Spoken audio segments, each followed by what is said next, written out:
dari pemecahan kementerian ini, harapan dari Pak Presiden ini seperti apa sih Pak dengan pecahnya ini? Justru sangat bagus. Kementerian Hukum dan HAM itu kalau nggak salah ya dulu itu adalah kementerian terbesar kedua dari sisi jumlah SDM dibanding hanya kalah dari Kementerian Keuangan.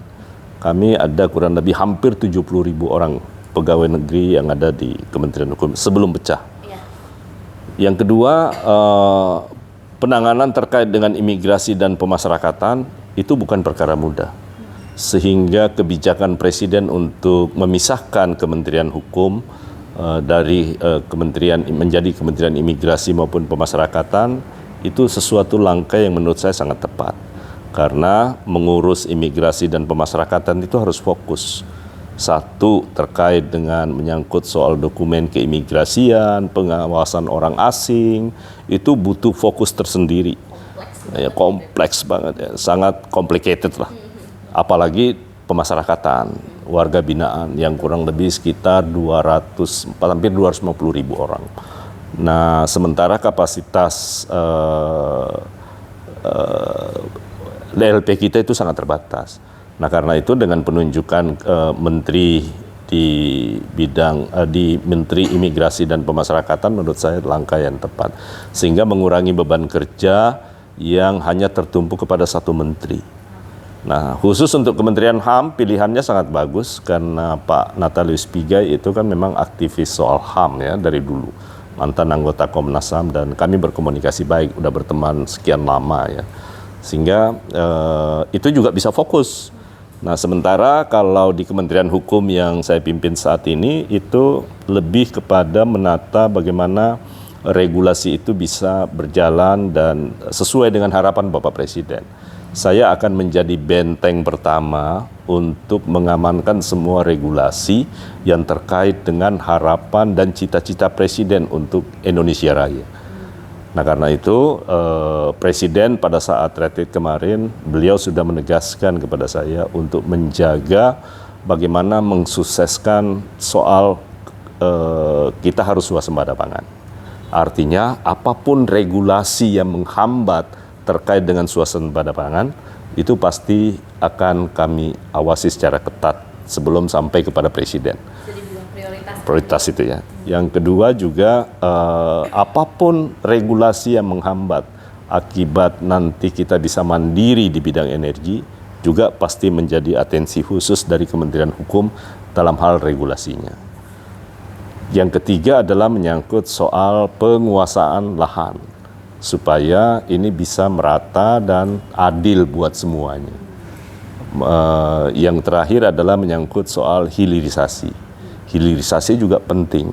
Karena itu sekali lagi keempat program prioritas Presiden ini menjadi sesuatu yang mutlak saya harus kawal terkait dengan permintaan harmonisasi ataupun juga persetujuan terkait dengan undang-undang apa ataupun peraturan apa yang akan diajukan ke parlemen oleh kementerian terkait yang akan kita usulkan menjadi prioritas legislasi nasional. Nah, karena itu yang di bidang perundang-undangan, itu yang paling penting. Tapi di luar itu, maka tentu proses harmonisasi yang akan kita lakukan, kita akan mempercepat. Dan itu sudah saya sampaikan kepada Direktorat Jenderal Perundang-undangan. Sepanjang yang terkait dengan urusan internal kementerian masing-masing, tidak melibatkan atau bersentuhan dengan kebijakan kepentingan atau kewenangan kementerian lain, nanti ke depannya tidak perlu lagi diharmonisasi. Hanya pengaturan internal. Tetapi di luar itu wajib untuk kita lakukan. Bahkan dulu ya kami targetkan paling lama harmonisasi itu hanya akan bisa berlangsung 3 hari. Pertama di tingkat Biro Hukum, mudah-mudahan ini bisa selesai dalam sehari. Kalau ada sesuatu yang tidak bisa diselesaikan, maka kami minta supaya diangkat ke pejabat eselon 1, namanya Dirjen.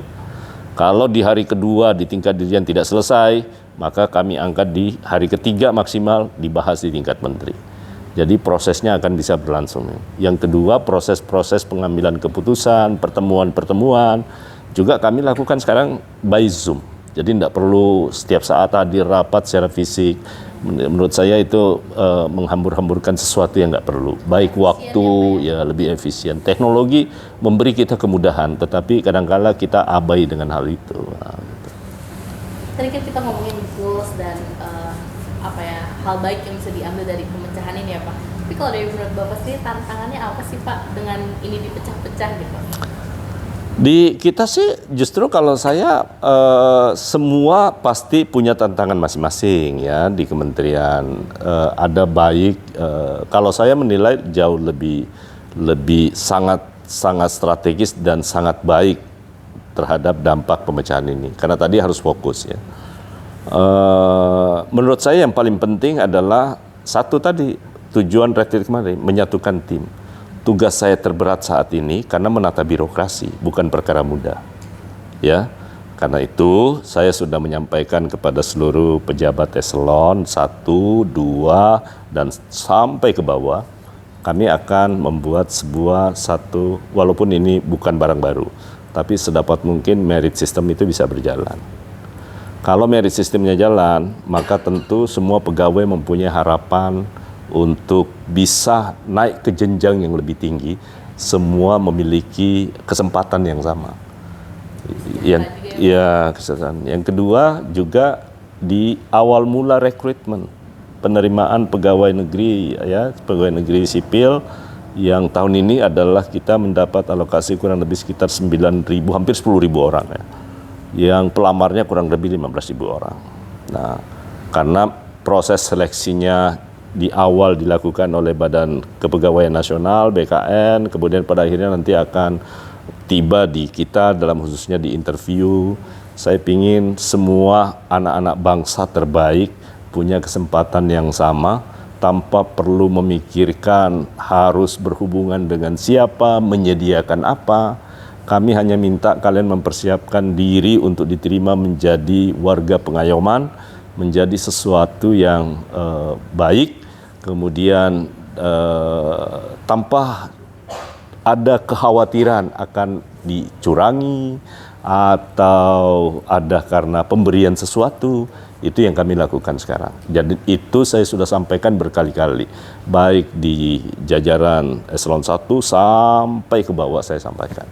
Nah, karena itu harapan saya melalui kompas.com juga tolong sampaikan kepada adik-adik kita yang saat ini menempuh seleksi kompetensi dasar, yakin dan percaya bahwa saya akan mengawasi secara ketat. Laporkan sesuatu hal yang ada kecurigaan dan kemungkinan terhadap pengurangan nilai, apalagi di tahap seleksi interview yang bisa sangat subjektif. Ini akan kita lakukan langkah-langkah pengawasan yang ketat sehingga semua orang punya kesempatan yang sama untuk bisa. Ini gimana sih Pak perasaannya melanjutkan tugas sebagai menteri di Kabinet Merah Putih meski dengan nomenklatur yang agak berbeda ya dari Menkumham, kemarin sekarang jadi Menteri Hukum aja gitu? Buat saya ditugaskan dimanapun itu sesuatu yang harus saya sikapi dengan baik, tapi tidak perlu berlebihan. Karena sebagai pembantu presiden memiliki hak untuk melihat dan mengangkat ataupun memberhentikan menteri-menterinya sebagai pembantu presiden. Namun demikian, karena kepercayaan itu sudah diberikan kepada saya untuk memimpin Kementerian Hukum, tentu saya akan bekerja semaksimal mungkin untuk mengarahkan ataupun mengawal regulasi yang memang sesuai dengan kebutuhan presiden untuk mewujudkan semua janji-janji kampanye beliau dan program prioritas yang memang beliau minta untuk dikawal.